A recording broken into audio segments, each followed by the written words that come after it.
На прошлой неделе я убил скалу, похоронил камень и отправил в больницу кирпич. Я настолько силен, что лечу таблетки. Я такой быстрый, что на прошлой неделе выключал в спальне свет и был в постели до того, как он погас. Вы, балбесы, будете визжать, когда я вырублю Сонни Листона. Я покажу вам, насколько я велик. Чемпион Олимпийских игр 60-го года в категории до 81 килограмма. Тогда еще не Мухаммед Али, а Кассиус Клей. Переходит в профессионалы и в супертяжелом весе под руководством Анджело Данди быстро пробивает путь к вершине мирового бокса. В октябре 61-го 19-летний Клей проводит 9-й бой в профи. Команда будущей легенды забыла взять перчатки на бой, но это не помешало Кассиусу в старых потрепанных перчатках нокаутировать Алекса Митефа в 6-м раунде. Очень быстрый удар справа, и Митеф оказывается на полу.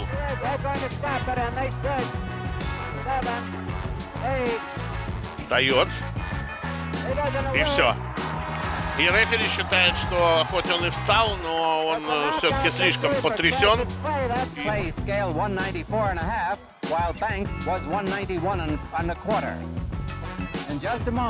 Спустя 4 месяца Клей впервые боксирует на великой арене Мэдисон Сквер Гарден в Нью-Йорке и впервые оказывается в нокдауне после встречного левого хука Сонни Бэнкса. Кассиус поднимается и, как ни в чем не бывало, продолжает бой, демонстрируя свою держалку и не пропускает удары там, где без замедления казалось, что он реально пропустил. Во втором раунде Кассиус наказал Бэнкса, но рефери не засчитал это падение как нокдаун.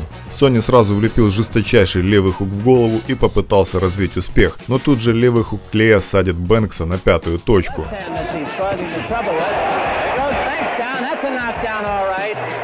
В начале 4-го раунда рефери останавливает бой, как говорится, за явным преимуществом. Клей одержал еще 4 досрочные победы и в конце 62-го встретился с легендарным Арчи Муром. Природный полутяж, 45-летний старый мангуст к тому моменту одержал 185 побед на профринге с рекордным количеством нокаутов – 131. Интересно, что в самом начале карьеры в профессионалах Клей тренировался именно у Арчи Мура, но вместо постигать мудрость лет Кассиус спорил, задирался с легендой и постоянно вызывал его на спарринг. В итоге их пути быстро разошлись. 4-й раунд, очевидное преимущество молодого Кассиуса в скорости и габаритах начинает сполна реализовываться. Несколько молниеносных ударов и снова сногсшибательный левый хук.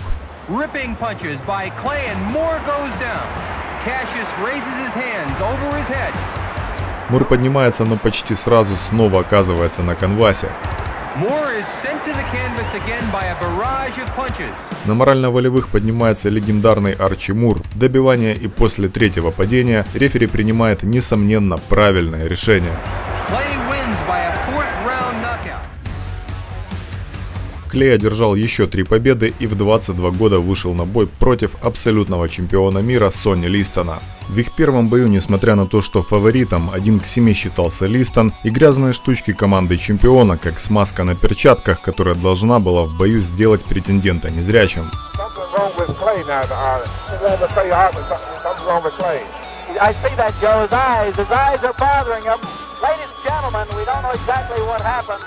However, he's blinking badly.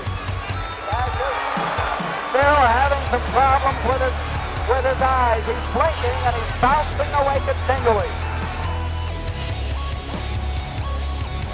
Кассиус сотворил настоящую сенсацию, и когда ему промыли глаза и зрение восстановилось, будущий величайший так избил чемпиона, что тот отказался продолжать бой после 6-го раунда. После этой великой победы Клей принял ислам и сменил имя. Теперь его звали Мухаммед Али. В реванше, который состоялся спустя 3 месяца с момента первого поединка, Али сделал именно то, что вы слышали в самом начале этого видео. Вырубил Сонни Листона.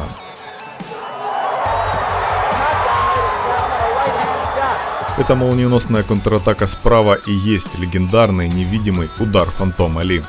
Из-за публичного отказа воевать во Вьетнаме величайшему запретили выступать на территории США. Али провел бой в Канаде, а затем отправился покорять британских фанов. В августе 66-го 5-ю защиту титула Али провел в Лондоне против местного боксера по имени Брайан Лондон. 3-й раунд, и не знаю как вы, а я считаю, что слова здесь излишни.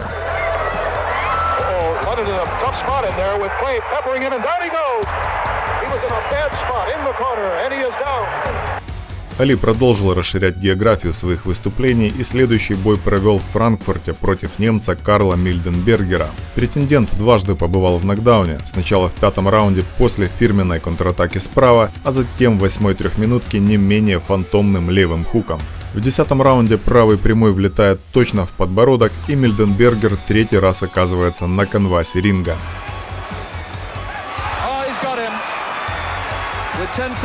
Спустя всего 3 месяца в ноябре того же 1966 года Али провел 7-ю подряд защиту своего титула. Соперником величайшего стал грозный панчер Кливленд Уильямс, у которого к тому времени было 67 побед, с которых 53 добыты досрочно. Посмотреть этот бой прибыл сам Джо Луис, который когда-то отказался быть менеджером Али, а теперь явно боялся, что Мухаммед превзойдет его достижения и станет более великим. Луис с уверенностью заявил, что Уильямс нокаутирует Али. Однако самые первые минуты поединка заставили усомниться в таком прогнозе. Али порхает и жалит, а Кливленд безрезультатно дрейфует за чемпионом. Во 2-м раунде Мухаммед, уходя, наносит двойку, и Уильямс падает.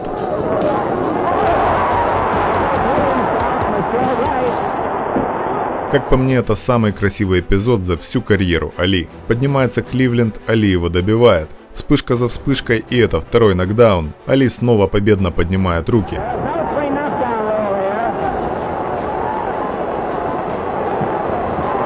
Третий раз падает Уильямс, и на этот раз его спасает гонг, и команда претендента помогает добраться бедолаге в свой угол к табуретке. Начинается 3-й раунд, Али просто неудержим. Невероятная скорость, какие яростные, молниеносные вспышки. 4-й раз падает Кливленд. Рефери разрешает продолжить.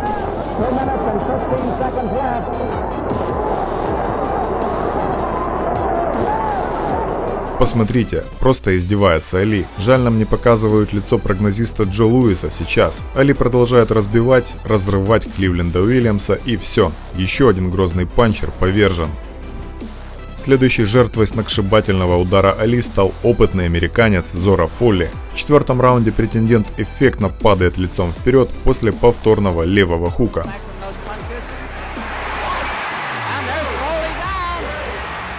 Величайший победно поднимает руки, но Фолли неожиданно резко приходит в себя. Бой продолжается, и в 7-м раунде Зора Фолли снова падает лицом вперед, уже после повторного правого прямого.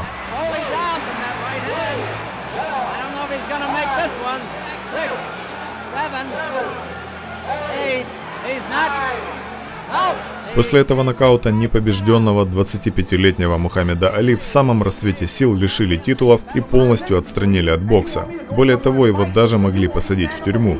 Все из-за отказа идти на войну и убивать ни в чем не виновных, защищающих свою землю маленьких вьетнамцев.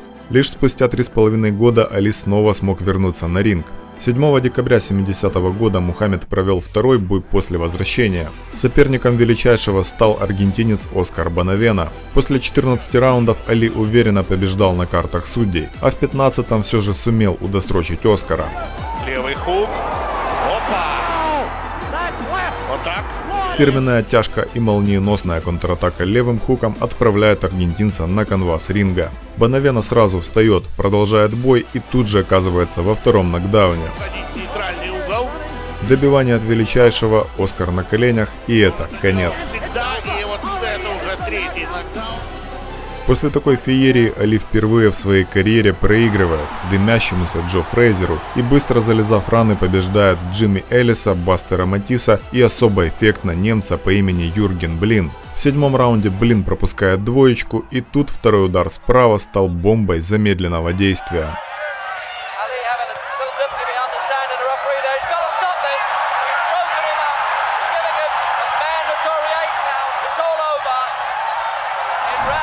Следующий эффектный сногсшибательный удар Али нанес в Дублине Элвину Льюису. Величайший достает молнией справа, и Льюис падает на канвас ринга. Бах! Здравствуйте! Мухаммед одержал победу в еще одном реванше с 37-летним Флойдом Паттерсоном и просто-таки избил Боба Фостера. 5-й раунд Боб оказывается в нокдауне, а затем еще 3 раза падает до конца 3-минутки. В 7-м раунде Фостер еще дважды оказался на канвасе ринга после молниеносных ударов Али.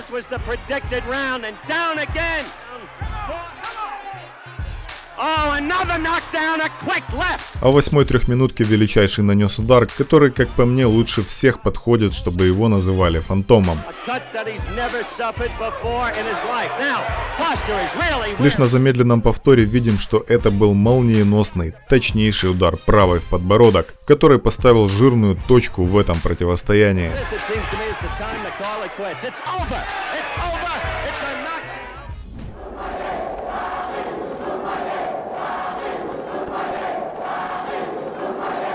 Почему у вас всех такой испуганный вид, как будто вы идете на похороны? Я иду драться. Джордж Форман. К черту Формана. Вы мои друзья. Вы идете туда и боитесь улыбнуться. Просто сделайте радостные лица. Я не выиграю этот бой, если у меня будет такой настрой и мысли, как у вас. Чертов Джордж Форман. Именно это сказал Мухаммед Али своей команде, направляясь к рингу, чтобы провести главнейший бой всей своей жизни. 30 октября 1974 года состоялся поединок, который назвали «Грохот в джунглях». Действительно, команде величайшего было чего волноваться. 25-летний чемпион Джордж Форман, непобежденный адский панчер, как и Али, олимпийский чемпион. На профринге провел 40 боев, одержал 40 побед, 37 нокаутом. Али проигрывал только двум боксерам, Джо Фрейзеру и Кену Нортону, а Форман за 2 раунда разорвал Фрейзера, а затем также легко за 2 раунда уничтожил и Кена Нортона. Тренировал Большого Джорджа старый мангуст Арчи Мур, у которого были давние счеты с Али, что еще больше электризовало воздух. Весь мир ожидал, что Большой Джордж размажет по рингу бывшего чемпиона. Мухаммед порхает, но в какой-то момент перестает бегать по рингу, начинает останавливаться возле канатов и принимать удары. Более того, он успевает говорить всякие гадости Форману и провоцировать чемпиона на еще большую агрессию.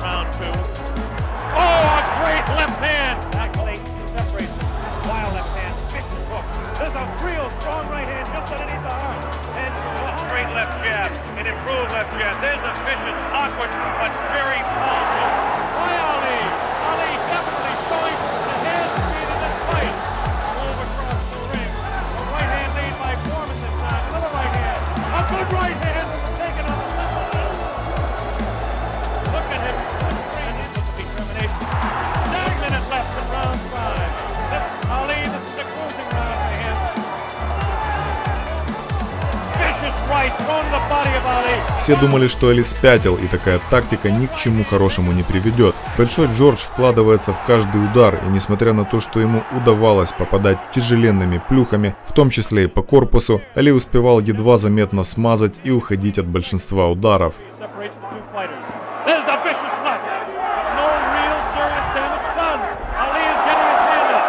Со временем Форман начал подавать признаки усталости и, выдержав неполных 8 раундов адской бомбардировки, Мухаммед Али неожиданно взрывается и творит великую историю, которая по сегодняшний день будоражит умы и шокирует любителей бокса во всем мире.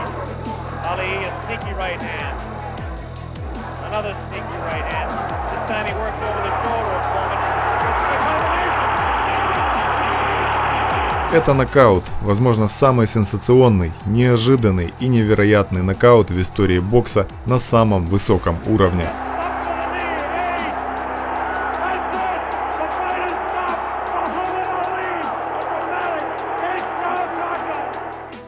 И последний эпизод, который я хотел вам показать в этом видео, нокаут бельгийца Жана-Пьера Купмана. Этот бой состоялся сразу после легендарного триллера в Маниле, третьего поединка Али с Фрейзером, в котором величайший не без проблем победил. 5-й раунд, Купман идет на Али и пропускает удар справа.